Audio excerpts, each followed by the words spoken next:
सर्वप्रथम सर्वांना श्री स्वामी समर्थ. बऱ्याच व्यक्तींच्या अशा बऱ्याच महिलांच्या कमेंट असतात, माझा नवरा मला दारू पिऊन खूप त्रास देतो किंवा माझा नवरा मला खूप छळतो. आज अशाच नवऱ्याला आपल्याला आपल्या 24 तासात वशमध्ये करता येईल. ही एक वस्तू अशी आहे की जी खायला घातली तर बघा, मी तुम्हाला सांगते, तुमचं तुटत असेल घर तर ते घरसुद्धा तुटणार नाही.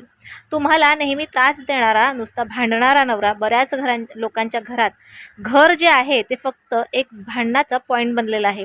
म्हणजे फक्त तिकडे कुत्र्या मांजरांसारखी भांडणं होत असतात. नवरा बायकोमध्ये प्रेम राहिलेलं नाही किंवा त्या बायकोला काहीही विचारलं जात नाही. तिच्या कुठल्याही मताला, कुठल्याही प्रकारची त्या व्यक्तीला, त्या घरातल्या स्त्रीला किंमत नाही.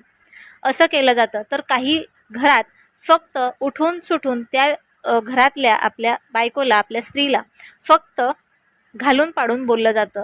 त्या बायकोचे अतिशय हाल होतात. नाही चांगलं राहायला, खायला, प्यायला की कुठल्याही गोष्टीची चौकशी नाही.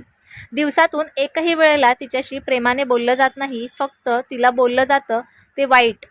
आणि तुम्हाला ह्या पतीलाच जर का सुतासारखं सरळ करायचं असेल तर तुम्हाला आज एक अशी वस्तू खाऊ घालायची आहे ज्याने तुमचा पती तुमच्याबरोबर अगदी 24 तासात फक्त तुमच्या मागे पुढे करेल. तुम्ही माहेरी जायला निघाला तर तुम्हाला जाऊ देणार नाही किंवा तुमच्यासोबत येईल. तुमच्यावर फक्त प्रेमाचा वर्षाव होईल आणि तो प्रेमाचा वर्षाव तुमच्यावर होणं अतिशय गरजेचं आहे आणि ते तुमच्या हक्काचं आहे. एक स्त्री ज्या वेळेला माहेरातून आपल्या सासरी येते त्यावेळेला तिला काहीच दिलं जात नाही. म्हणजे काय, तर ती नावसुद्धा आपल्या पतीचं, आपल्या नावापुढे आपल्या पतीचं नाव लावते. त्याचबरोबर त्याच मुलांना जन्म देते, आपल्या पतीच्या मुलांना जन्म देते.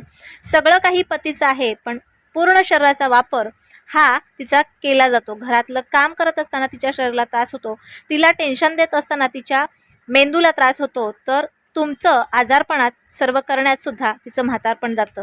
अशा घरातल्या स्त्रीला प्रेमाचा वर्षाव होणं तिच्यावर हे खूप गरजेचं असतं. मग ती व्यक्ती कुठलीही असो, आपली आई असो, आपली बहीण असो, आपली बायको असो किंवा कुठलीही असो, घरातल्या स्त्रीला मान सन्मान देणं, तशाच बाहेरच्या स्त्रीला मान सन्मान देणं हे आपलं काम आहे.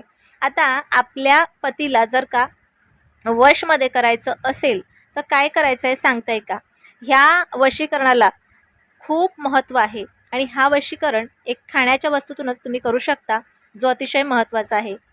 ह्या वशीकरणासाठी एक तुम्हाला छोटासा चपातीचा जो पीठ आहे त्याचा गोळा लागणार आहे. बघा काय करायचं, हा जो मंत्र आहे तो मी मंत्र देणार आहे, तो 108 वेळेला न चुकता म्हणायचा आहे. तो कधी म्हणायचा आहे तेही सांगते. सर्व चपात्या घरातल्या बनवून झाल्या, कुठलंही पीठ असेल चपातीचं किंवा भाकरीचं, तर सर्व चपात्या किंवा भाकऱ्या बनवून झाल्या की एक शेवटचा गोळा हातात ठेवायचा. आणि बघा, आपण महिला ज्या वेळेला गॅसजवळ काहीतरी काम करतो तर थंडी असो किंवा गरमी असो, परंतु आपल्याला थोडासा तरी घाम निघतो. हा घाम आपल्या शरीरातली ऊर्जा असते. आपल्याला ऊर्जा आपल्या शरीरात असल्या कारणाने तो थोडासा आपल्याला घाम येतो, गरमीने घाम येतो आणि अगदी एक थेंब घामाचा आपल्याला लागेल.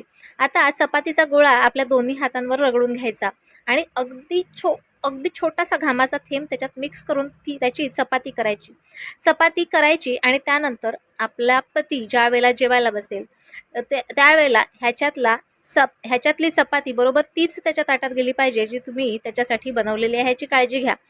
ही चपाती ज्या वेळेला तुम्ही बनवाल त्यावेळेला जो पीठ हातात घेतील त्यावेळेला त्या पिठाकडे पाहून तुम्हाला तुमच्या पतीचे 3 वेळेला नाव घ्यायचं आहे आणि 108 वेळेला एक मंत्र म्हणायचा आहे.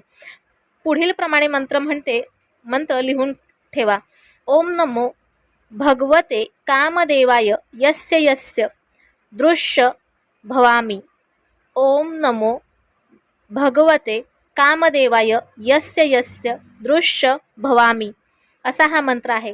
हा मंत्राचा 108 वेळेला जप करा आणि त्यानंतर बघा, तुम्ही ही चपाती भाजून आपल्या पतीच्या खाण्यात द्या. नक्कीच हा पती तुमच्याशी अगदी तुमच्या मागे पुढे करेल, प्रत्येक गोष्टीला तुमच्या किंमत देईल, तुमचा मान सन्मान करेल तुमच्यावर प्रेमाचा वर्षाव होईल. तुम्हाला जे हक्काचं आहे ते तुमचं प्रेम तुमच्या वाट्याला मिळणार आहे.